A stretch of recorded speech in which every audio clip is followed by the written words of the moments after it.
Son paysage pittoresque entouré d'immenses montagnes rocheuses. Ses plages chaudes, ses collines verdoyantes, son étonnante architecture ancienne et nouvelle, sa culture vibrante et sa cuisine appétissante. On value à Rio le surnom de Cidade Maravilhosa, qui signifie la cité merveilleuse en portugais. Cette ville merveilleuse est emblématique pour la statue colossale du Christ Rédempteur au sommet du mont Corcovado et les décors cinématographiques intemporels en bord des mers des plages de Copacabana et d'Ipanema. Rio est un festin d'attractions naturelles et urbaines qui peuvent être appréciées sous forme de vues panoramiques époustouflantes ou inspectées de près. Rio regorge de chefs-d'œuvre architecturaux, des restaurants de premier ordre et de festivals emblématiques qui en font une destination incontournable. J'ai toujours rêvé de visiter Rio. C'est une ville qui m'a toujours attiré. Et je pense que je ne suis pas le seul. J'étais enfin là et j'ai adoré chaque minute de mes 4 jours passés à Rio.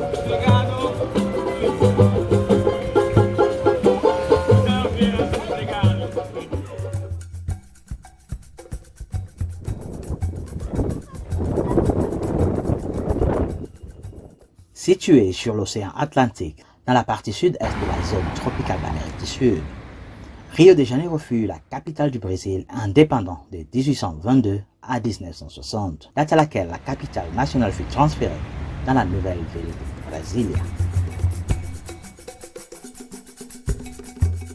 Avec une population d'environ 6 800 000 habitants, Rio de Janeiro est la deuxième plus grande ville du Brésil après Sao Paulo.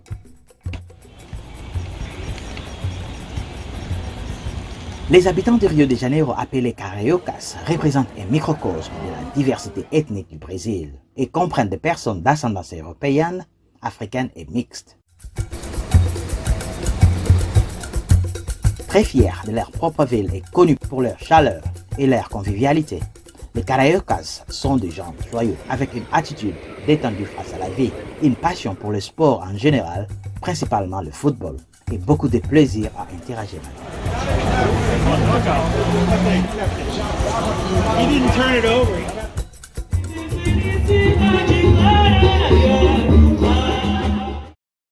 Je pense que je suis carioca. Je me sens carioca. C'est pourquoi j'ai tellement apprécié Rio.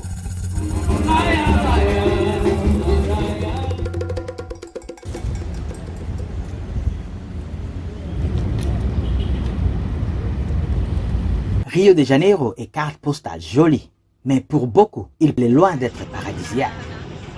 Il présente une polarisation socio-économique vaste et aiguë, où des appartements coûteux peuvent être à quelque part des communautés pauvres à flanc des collines appelées favelas.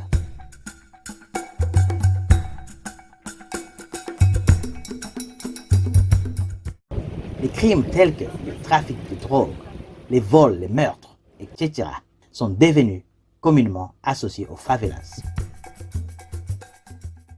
Rio est généralement perçu comme un endroit dangereux et de nombreux voyageurs ont peur de visiter Rio. Et c'est à cause des histoires d'horreur violentes qu'ils ont entendues à propos de l'endroit. Personnellement, je pense que Rio est incontournable pour tous ceux qui aiment voyager. Le gouvernement a commencé à travailler pour la pacification des favelas. Aujourd'hui, presque toutes ces favelas ont été pacifiées. Leur incidence de violence et criminalité est beaucoup plus faible qu'auparavant. Quelques-unes de ces favelas, comme Rocinha, la plus grande favela du Brésil, sont également devenues des attractions touristiques. Heureusement, nous n'avons eu aucune mauvaise expérience à Rio, à part un incident mineur de ce que l'on appelle l'arnaque au caca d'oiseau. Quelqu'un me suivait avec des mouchoirs en papier et criait quelque chose en portugais. Quand je l'ai regardé, il a pointé sur mes chaussures. J'ai baissé les yeux et j'ai vu une substance bizarre comme de la moutarde. Il s'est précipité vers moi et a commencé à nettoyer mes pieds. J'étais juste là debout, je ne comprenais pas ce qui s'est passé. Et après, il m'a demandé de lui payer un équivalent de 20 dollars américains. 20 dollars américains au Brésil peuvent aller très loin. Je lui ai donné 1 dollar. Il n'était pas tout à fait content. Plus tard, j'ai découvert que c'était une arnaque populaire, utilisée dans différentes parties du monde, surtout par les pickpockets. Vous avez été prévenus. Nous avons passé 4 jours à explorer la merveilleuse ville. Et nous avons beaucoup fait pendant ces 4 jours. Entre autres, nous avons essayé de prendre la photo parfaite de la statue de Cristo Redentor au sommet de la montagne Corcovado, tout en profitant des vues stupéfiantes sur la ville. Nous avons pris les câbles modernes jusqu'à la montagne du pain de sucre, où nous avons encore apprécié d'autres vues fascinantes de la ville.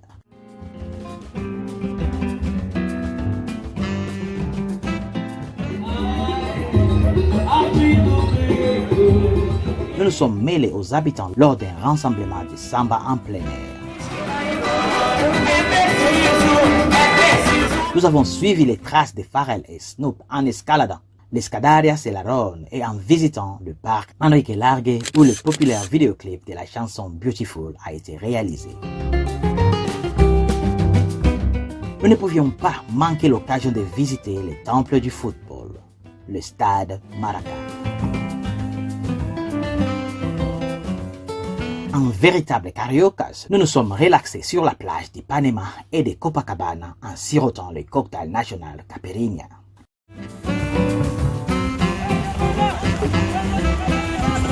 Hey, great, thank you.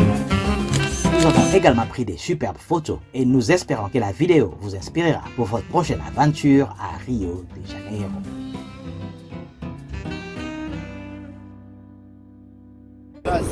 Brazil.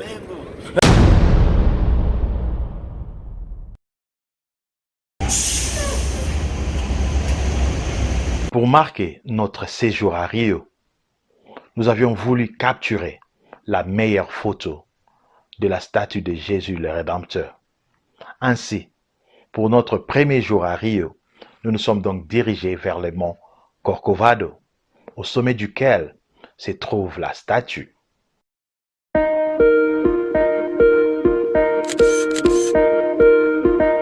La statue est devenue emblématique à la fois pour la ville de Rio de Janeiro et pour toute la nation brésilienne.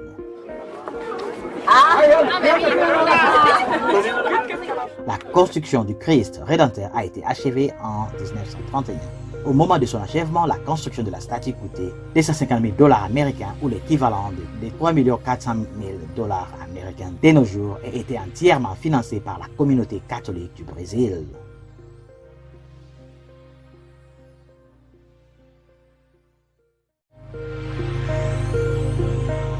J'ai vu plusieurs fois la photo de la statue. Les vues sont impressionnantes sur les photos, mais la réalité est encore meilleure. Un aura d'unicité vous laissera debout devant la statue avec admiration. Outre la statue, vous pouvez aussi profiter des vues imprenables sur la ville.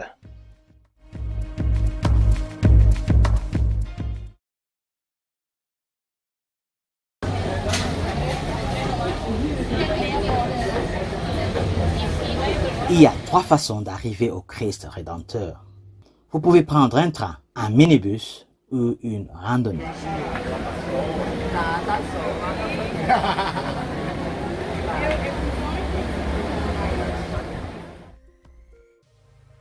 Nous avons décidé de prendre le train et il y avait une grande file d'attente. Cela montre simplement à quel point la statue est populaire.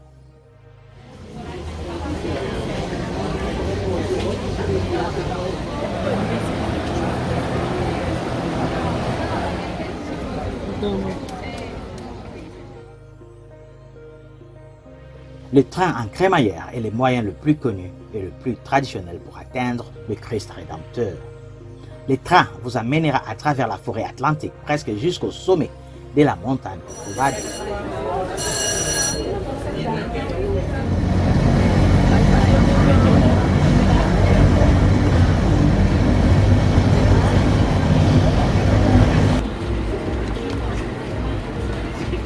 Chaque année, la statue est visitée par près de 2 millions de personnes. En 2007, il a été élu l'une des 7 nouvelles merveilles du monde aux côtés des principaux sites touristiques tels que la Grande Muraille de Chine, le Machu Picchu et la ville rose de Petra.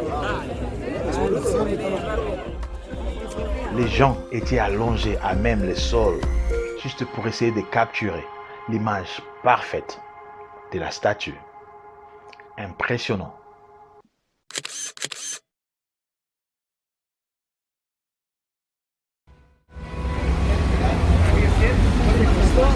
La prochaine étape est la montagne du pain de sucre. Il faudrait 35 minutes de trajet en Uber entre Christ Rédempteur et la montagne du pain de sucre.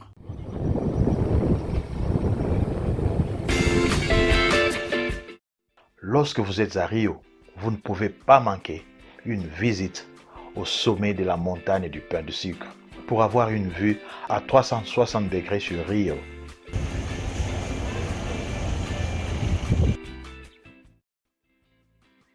Debout au sommet de la montagne massive de 396 mètres de haut, surplombant la ville de Rio de Janeiro, ses célèbres plages, ses gratte-ciel modernes, le parc national de Tijuana avec la statue de Christ Rédempteur et les ports vous laisseront sans voix.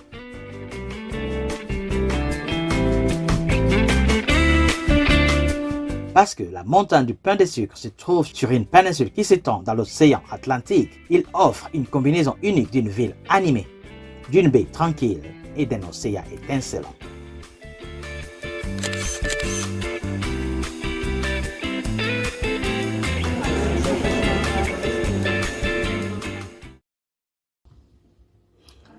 Vous avez 2 options pour visiter la montagne du pain de sucre. Vous pouvez emprunter le téléphérique moderne jusqu'au sommet, ou vous pouvez parcourir la première section jusqu'à Morro da Urca, une petite montagne nichée entre l'entrée du téléphérique et la montagne du pain de sucre, et prendre le téléphérique à partir de là.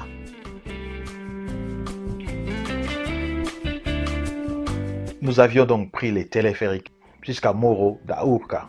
Mind the gap when entering and leaving the cable car. Morro da Urca est une montagne entre la station pour le téléphérique et la montagne du pain de sucre.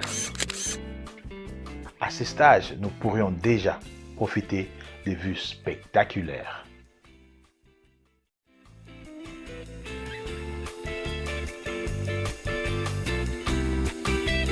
L'ascension en téléphérique se déroule en 2 étapes.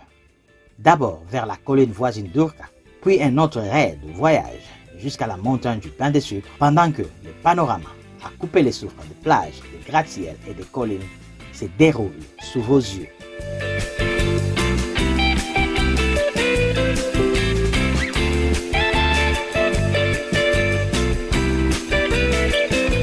Mind the gap when entering and leaving the cable car. Atención, al embarcar y desembarcar.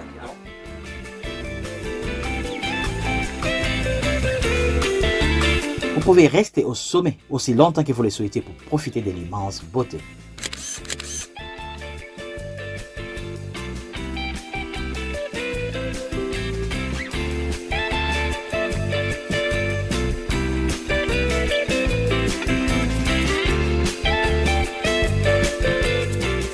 Et pendant que vous êtes prêt à quitter votre place, vous devez revenir sur vos pas pour revenir à l'entrée.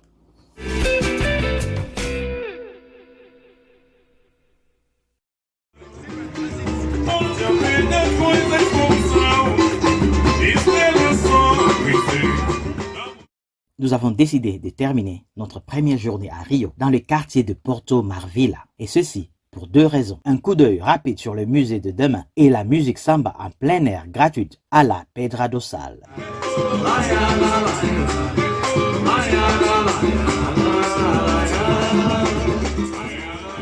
Le projet Porto Marvila est un programme visant à transformer la région du Vieux-Port, qui est tombée en délabrement, en un centre commercial prospère et un point touristique majeur.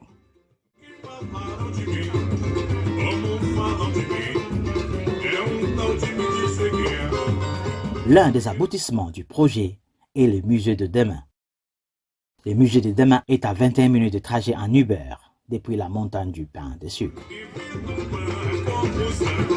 Décrit comme ressemblant à un croisement entre un dinosaure à énergie solaire et une unité de climatisation géante. Le musée de demain est un musée scientifique conçu par l'architecte néo-futuriste espagnol Santiago Calatrava.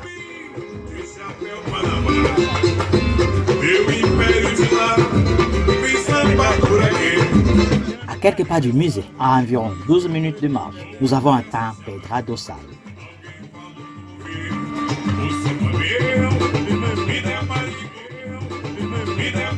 Pedra do Sal, dans le quartier historique de Saúde, également appelé Petite Afrique en raison du grand nombre d'esclaves affranchis qui ont aménagé dans la région.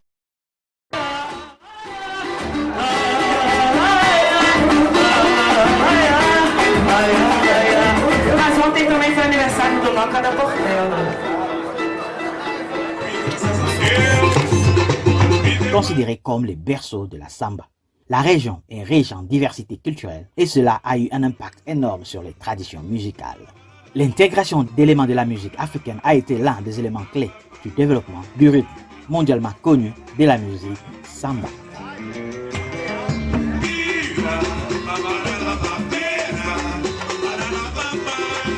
Aujourd'hui, Roda da Samba, soirée de samba en plein air, à Pedra do Sal est une caractéristique populaire de la région pour les cariocas et les touristes.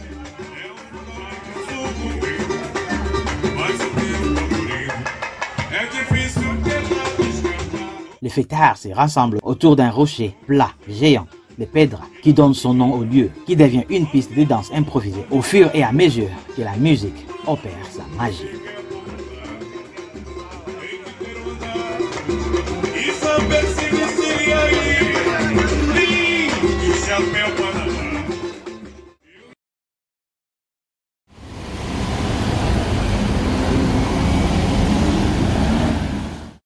Nous avions commencé la deuxième journée en explorant les quartiers Lapa. Lapa est un quartier célèbre pour sa culture bohème. Il est situé en plein centre de la ville et est bien connu pour son architecture. Les monuments les plus célèbres étant l'Arcos da Lapa.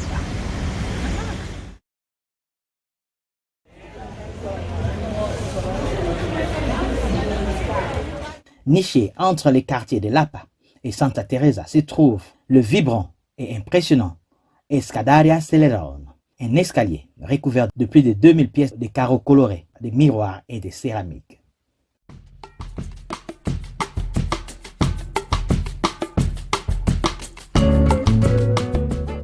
Projet artistique accidentel de l'artiste d'origine chilienne Jorge Celarón. Les marches sont désormais une source d'optimisme et d'inspiration pour ceux qui les utilisent, ainsi qu'un rappel sans fin de l'artiste qui les a créés. Il a consacré la dernière décennie de sa vie à travailler sans relâche sur cet hommage au peuple brésilien.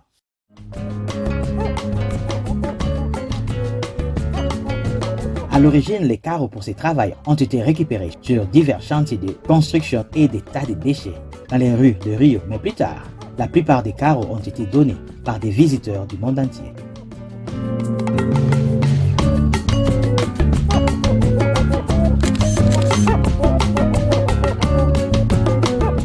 Il y a 215 marches de 125 mètres de long, couvertes de tuiles de plus de 60 pays. La cage d'escalier est une excellente occasion de prendre des photos.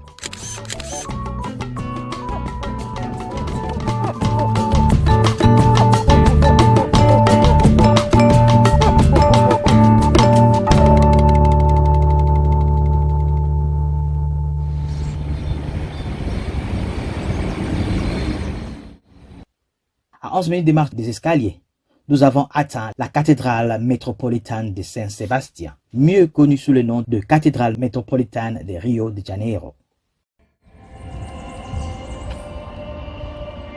Grande et en forme de cône, la cathédrale modernistique de Rio de Janeiro ne ressemble pas à une église typique. La cathédrale métropolitaine de Rio de Janeiro a été inspirée par les pyramides mayas du Mexique. Cette conception inhabituelle a été construite entre 1964 et 1979 par l'architecte Edgar Fonseca, l'une des structures religieuses les plus importantes de Rio. Elle est dédiée à Saint Sébastien, le saint patron de la ville.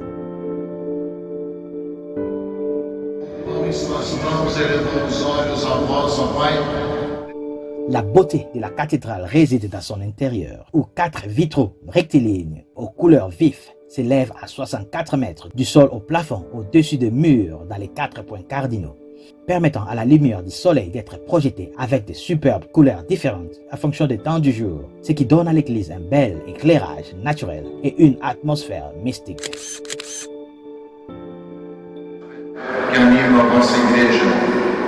Nous avions eu le privilège d'assister à une messe dans cette église massive, inhabituelle du Brésil.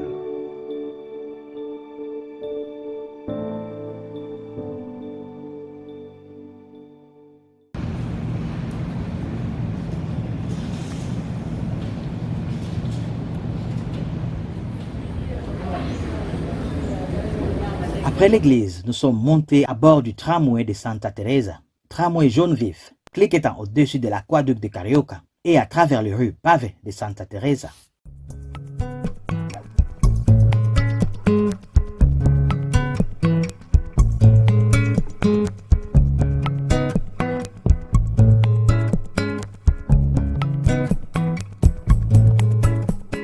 Un symbole très photographié de Lapa, l'aqueduc de Carioca, souvent appelé Arcos da Lapa, les arches de Lapa en français, remonte au milieu du XVIIIe siècle lorsque la structure servait d'aqueduc pour transporter l'eau de la rivière Carioca au centre-ville de Rio.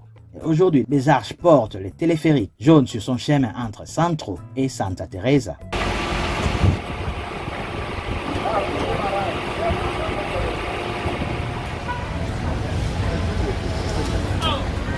Quartier typique de Rio de Janeiro, Santa Teresa est née au XVIIIe siècle et est située sur une colline en plein centre de la ville.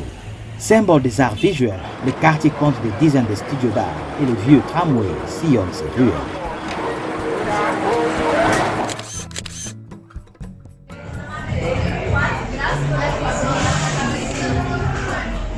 Avant de quitter la région, nous avions eu un peu de temps pour manger de la nourriture locale, de la bière et des caipirinhas dans l'un des nombreux bars de Santa Teresa.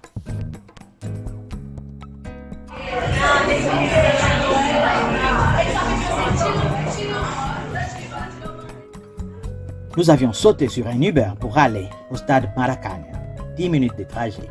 Nous ne pouvions pas être à Brésil sans visiter le stade de football le plus populaire au monde, le stade Maracanã. Le gigantesque stade Maracanã est l'un des temples du football le plus emblématique d'Amérique du Sud. Construit pour ouvrir la Coupe du Monde 1950, le site détient le record de la plus grande participation à une finale de la Coupe du Monde, grâce aux environ 200 000 spectateurs payants qui se sont entassés dans le stade en 1950 et ont également accueilli la finale de la Coupe du Monde de la FIFA en 2014 et les Jeux Olympiques de Rio en 2016.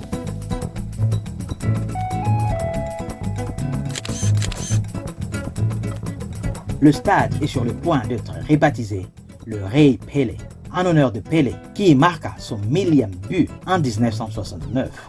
Nous ne sommes pas allés à l'intérieur du stade, mais le simple fait d'y être et de prendre des photos de cette structure monumentale était satisfaisant pour nous.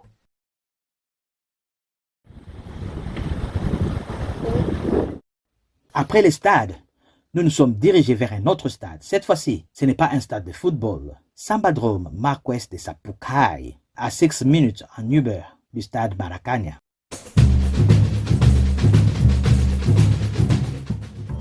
C'est là que la magie de la samba se produit. C'est la maison du carnaval le plus célèbre au monde.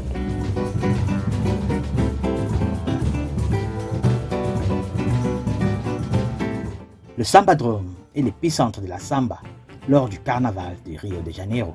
C'est un stade spécialement construit pour accueillir les défilés annuels des écoles de samba chaque année pendant le festival du carnaval à Rio de Janeiro.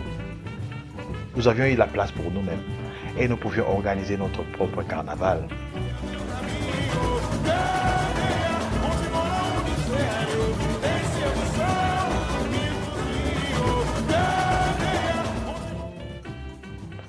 fut un privilège.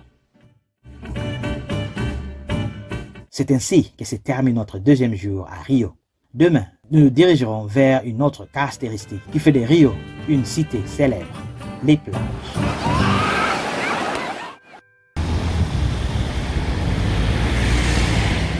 Aujourd'hui, le troisième jour, nous avons planifié de visiter la plage. Nous commencerons par la plage d'Ipanema.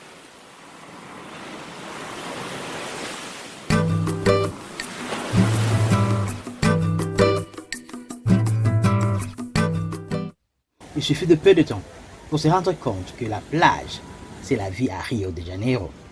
Les Cariocas adorent la plage, les sports et la fête. Vous les verrez souvent combiner les trois à la fois.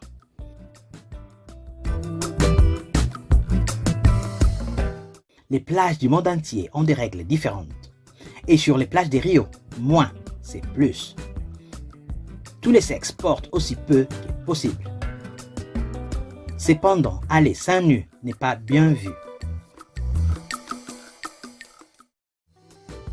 C'était une journée fascinante.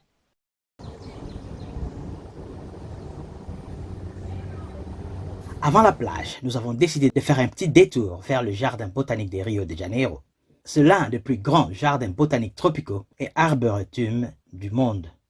Bien, nous n'avons pas pu entrer à l'intérieur du jardin, car les billets se vendaient uniquement en espèces. Donc, cela signifiait que nous aurions beaucoup plus de temps à passer à la plage.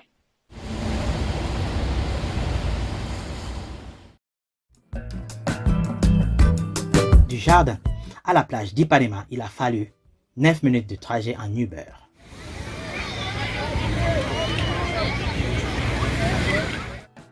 Berceau de la célèbre chanson Garota de Ipanema, fille d'Ipanema, la plage d'Ipanema est l'endroit idéal pour se détendre et profiter des Rio.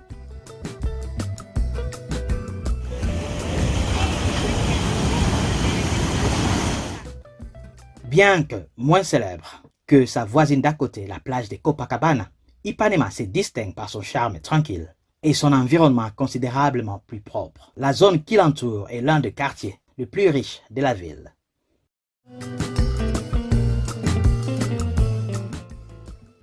La plage elle-même est généralement pleine de belles personnes défilant dans les maillots de bain révélateurs de grandes marques brésiliennes, sirotant une noix de coco ou une caipirinha aux fruits frais.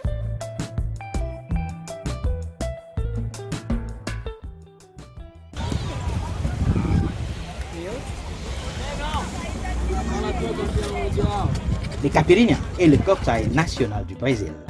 À base de sucre, de citron vert, de cachaça, liqueur dure de canne à sucre. On peut aussi utiliser d'autres fruits comme les fruits de la passion. La boisson est préparée en mélangeant les fruits et le sucre ensemble, puis en ajoutant la liqueur.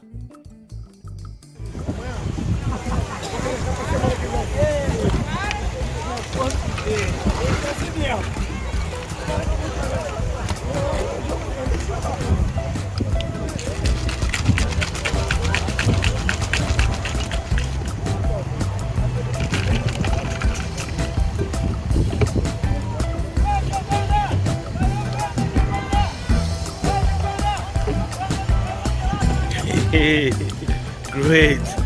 Thank you.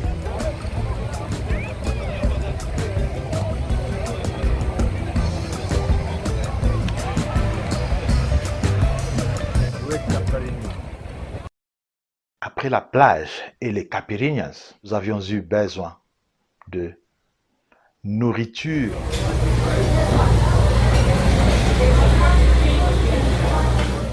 Le Brésil, pays plein d'amateurs de viande, est fier de ses churrascarias, un type de steakhouse à volonté. Les churrascarias se caractérisent par leur personnel attentif qui fait le tour de la pièce et offre des morceaux de viande aux convives affamés.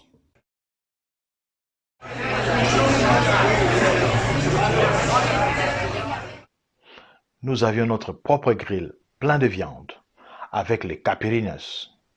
Cela a fait de moi un homme très heureux.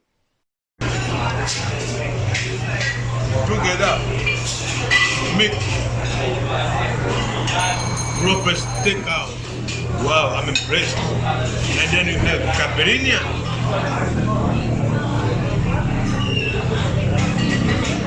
Quelle belle façon de terminer la journée.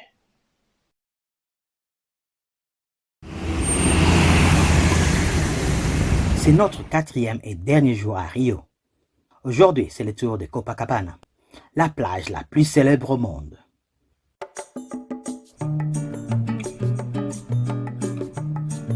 Mais avant de rejoindre la plage, nous allons passer la matinée au Parc Lage.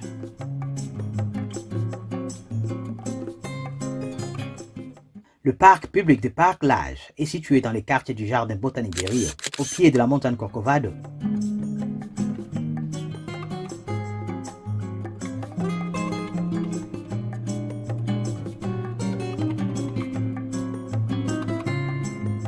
Son intérieur comprend un cloître et une piscine incroyablement photogénique avec la jungle en arrière-plan et la statue de Christ le Rédempteur au-dessus.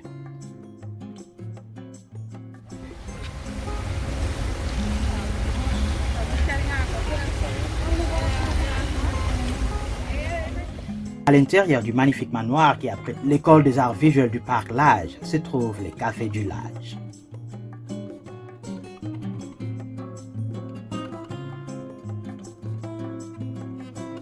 Pourtant, étant donné qu'il figure dans des vidéoclips tels que Snoop Dogg, Pharrell Williams et les Black Eyed Peas, Parc Lage reste relativement hors des sentiers battus et à l'écart de l'éblouissement touristique des autres monuments de Rio.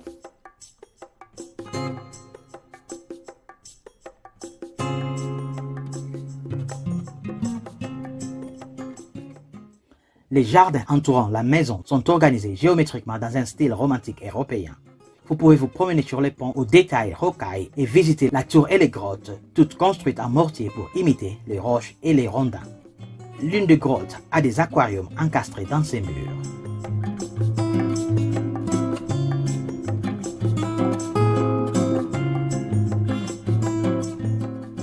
Il y a des chemins de gravier qui mènent les visiteurs vers les endroits spécifiques comme les étangs, les îles artificielles, la fontaine, les bancs, qui offrent aux visiteurs un moment agréable avec la nature.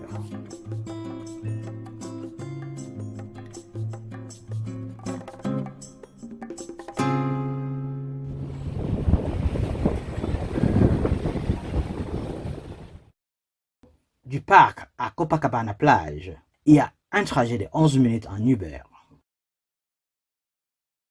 Nous avons beaucoup voyagé par Uber à Rio. Je pense que c'est le moyen de transport le plus efficace pour les touristes à Rio. C'est sûr et bon marché.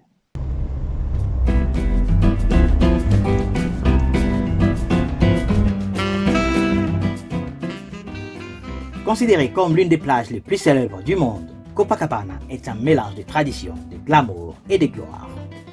Des milliers de touristes affluent chaque année vers cette plage de renommée mondiale pour se faire bronzer au milieu d'une marée de carioca en bikini brésilien. La plage s'étend sur 4 km et est parsemée de bars, de kiosques vendant de l'eau de coco fraîche et des terrains de volleyball.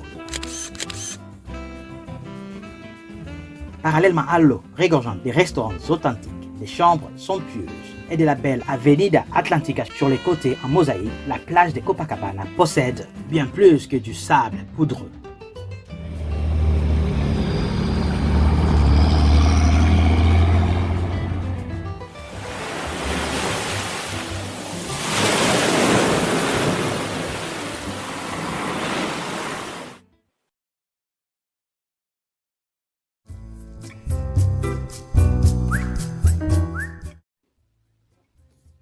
Rio a tout pour plaire, la latitude des tropiques, les balances de l'Afrique, la saveur européenne d'un demi-siècle de combinaisons avec les vieux mondes.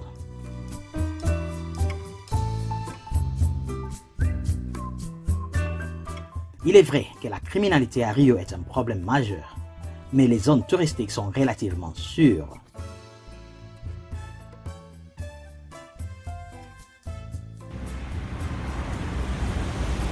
Les formes de criminalité les plus courantes à Rio affectant les touristes sont les pickpockets et les agressions dans les rues.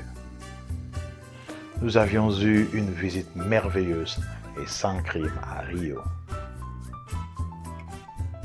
Avec ses plages célèbres, ses parcs extraordinaires, son carnaval à couper les souffles, ses musées de classe mondiale, ses vues incroyables, sa cuisine délicieuse, ses gens sympathiques, Rio, c'est un endroit qui offre une multitude d'expériences pour les voyageurs intrépides. So cute.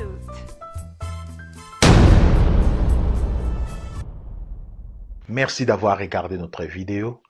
Abonnez-vous pour plus de vidéos. Prochainement, nous vous amènerons à Cabo Frio. Jusque-là, continuez à voyager. À bientôt.